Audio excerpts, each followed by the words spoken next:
Bonjour à tous et bienvenue sur la chaîne de Papier de Rêve, je suis Ursula et aujourd'hui je vais peindre avec vous des légumes à l'aquarelle. Oui, vous avez bien entendu, des légumes, pour une fois je ne fais pas de fleurs mais des légumes. Ma cousine a publié une photo absolument magnifique de sa cuisine avec ses légumes posés sur le comptoir et ça m'a tout de suite inspirée, donc c'est ce que j'ai peint aujourd'hui. Et pour cela, vous n'aurez donc pas d'image de référence parce que je ne veux pas partager quelque chose qui ne m'appartient pas, tout simplement. Donc vous aurez juste mon interprétation où l'image n'est absolument pas exactement celle qui est postée, mais en tout cas, vous aurez les légumes. On a des jolis petits oignons rouges, je pense, avec un petit chou rouge et un petit vase avec des fleurs. Vous allez voir, c'est super chouette. Alors j'ai commencé mon aquarelle avec de la laque rose que j'ai sali un petit peu avec ce qu'il y avait dans ma palette actuellement, et il me semble aussi avec un tout petit peu de sodalite pour que on tourne plus vers du violet en fait que vers du rose. Et j'ai commencé à placer ces petits oignons rouges. J'hésite pas à jeter de l'eau, à faire couler, à ne pas avoir des formes trop régulières en fait, parce que pour l'instant ça n'est pas du tout ce qui est important. Là, ce qui est important, c'est d'avoir les bonnes couleurs au bon endroit, et c'est donc ce que je fais. Et j'essaie de m'amuser aussi avec la forme de ces légumes, donc une base ronde allongée vers la tige. J'essaie de rendre ça en fait tout de suite sur mon papier, même si c'est flouté, même s'il y a des gouttes, même si ça disparaîtra peut-être par la suite. J'essaie juste d'avoir cette forme placée sur le papier.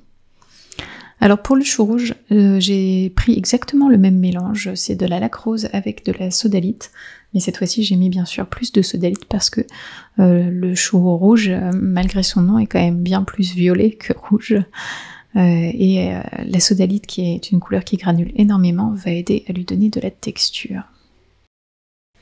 Et sans attendre un seul instant que tout sèche un peu trop, j'ai tout de suite ajouté de l'ocre jaune sous les légumes pour le plan de travail, pour les asseoir et leur donner un peu de contexte tout de suite. Cet ocre bien sûr va se salir un peu avec les couleurs qui sortent de mes légumes, et vous voyez que même si on commence avec une couleur bien jaune, bien ocre, elle va se fondre un peu avec ce qu'il y a déjà sur le papier et elle va se ternir un petit peu. En plus, l'ocre jaune paraît très très jaune quand on le pose sur le papier. Une fois que ça sèche, il se ternit un peu et devient un tout petit peu plus naturel. Alors c'est à ce moment-là que je me suis rendu compte que j'avais totalement oublié de faire une réserve un peu plus claire pour le vase qui est dans la composition, qui est un vase blanc, donc des grosses découlures de rose dedans. C'est pas l'idéal, mais vous allez voir, je vais faire avec.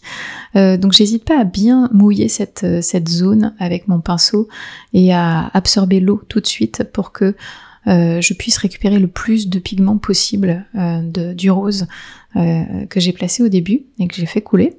La trace restera là, je ne vais pas pouvoir l'effacer totalement, mais elle est drôlement bien diminuée, et avec quelques détails par-dessus, on va presque plus la voir en fait, et elle va vraiment faire partie du vase sans aucun problème. Alors je continue petit à petit à ajouter les bonnes couleurs aux bons endroits, et là je m'attaque aux tiges de ces oignons rouges. J'ai choisi de les faire avec de la laque jaune et de la sodalite. La sodalite parce que j'en ai déjà utilisé, donc je trouvais ça logique de l'utiliser pour qu'il y ait une sorte d'unité en fait entre toutes les couleurs sur mon papier. Et le laque jaune parce que c'est ma couleur préférée pour faire des verres, hein, on va pas se mentir. Et vous avez pu voir que j'ai ajouté enfin un peu de laque jaune dans ma palette. J'ai pensé à remplir un peu ma palette avant de commencer, donc du coup j'en avais pour l'utiliser. Alors bien sûr je floute ce vert, j'essaye aussi de bien flouter la zone où il y a les petites ombelles dans le vase, parce qu'il y avait déjà encore trop d'informations en fait à cet endroit-là, trop d'informations de rose. C'est bien qu'il y ait un petit peu de couleur qui est débordée sur cette zone, parce que ça va donner une certaine teinte aux ombelles, mais j'ai quand même besoin de quelque chose de relativement neutre pour qu'elle puisse se voir sur mon papier. Et maintenant que j'ai un peu toutes mes zones bien délimitées, je peux commencer à ajouter, pas forcément des détails, mais un peu de contraste à certains endroits pour définir un petit peu plus les formes. Donc j'utilise toujours ce mélange de lac rose et de sodalite pour donner un peu plus de volume aux oignons. J'utilise donc cette couleur pour faire des ombres et puis pour essayer d'arrondir vraiment ces formes en jouant un peu avec les ombres et les lumières. Ma première couche en fait va être ma zone la plus claire, et ensuite je vais construire des petits traits tout autour que je vais flouter, qui vont se flouter aussi tout seuls parce que la zone est très très humide, pour leur donner en fait du volume tout simplement. Et alors ce travail de rajouter un petit peu plus de volume dans mes formes, je vais aussi le faire sur les tiges de ces oignons rouges pour leur donner un petit peu plus d'élan aussi, et donner cette impression qu'il y a plusieurs feuilles qui se chevauchent les unes aux autres. Il y a des ombres, il y a des lumières, donc j'ai besoin de toutes ces informations aussi sur le papier. Et pour ça, j'utilise encore une fois le même mélange, la laque jaune et la sodalite. J'essaye de rester un petit peu conservatrice sur le nombre de couleurs que j'utilise pour cette aquarelle. J'essaye de vraiment faire le moins possible parce que je trouve que c'est toujours de cette façon qu'on réussit le mieux. Et donc toujours sodalite plus laque jaune.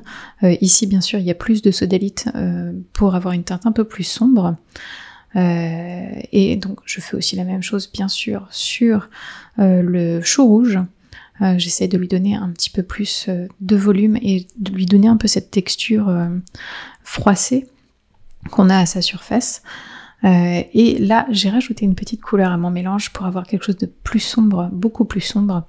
J'ai rajouté du rouge oxyde transparent dans l'idée de faire aussi des couleurs très très sombres, quasi noires plus tard avec, pour donner encore un peu plus de contraste. Et pour l'étape suivante, comme j'ai déjà rajouté un petit peu de volume sur les légumes, j'ai besoin aussi de donner un peu plus d'assise à ces légumes sur le plan de travail. Et pour ça, j'utilise un mélange un peu étrange, je pense que vous allez trouver, mais je trouve que ça fonctionne très très bien et c'est de cette façon-là que je préfère utiliser cette couleur lavande. Je fais un mélange d'ocre jaune et de lavande. Et vous voyez que j'obtiens un gris qui est un petit peu opaque.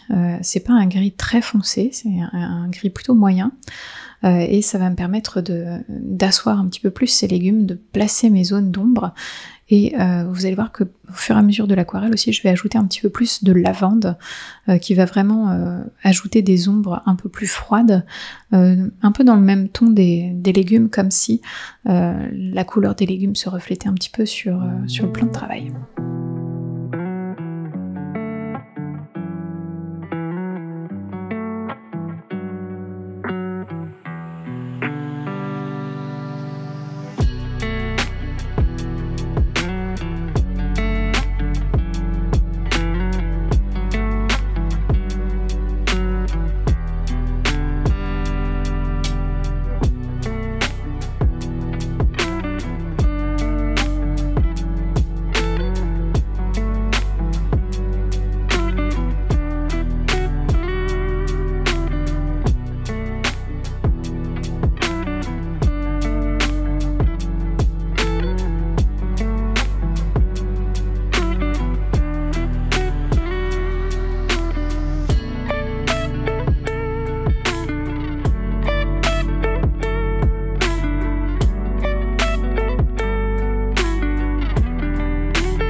Et cette couleur lavande, elle me sert pour les ombres, elle me sert pour asseoir un petit peu plus mes éléments, mais elle me sert aussi pour donner un jus de couleur dans l'arrière-plan, pour qu'il y ait quelque chose aussi qui se passe à cet endroit-là sans que j'ai besoin d'ajouter trop de détails. Alors je suis un peu désolée pour tous les mouvements de vibration de caméra et la lanière de la caméra qui est tombée aussi devant le champ. Je suis toujours en train de peindre avec Chloé et du coup elle avait envie de toucher à tout ça et voilà, j'espère que ça ne vous a pas trop dérangé. Alors là j'essaie de créer une couleur très très sombre de sodalite et de rouge oxyde transparent plus un peu tout ce qui reste dans ma palette pour avoir une couleur vraiment presque noire et ajouter vraiment les points de contraste les plus sombres dans mon aquarelle.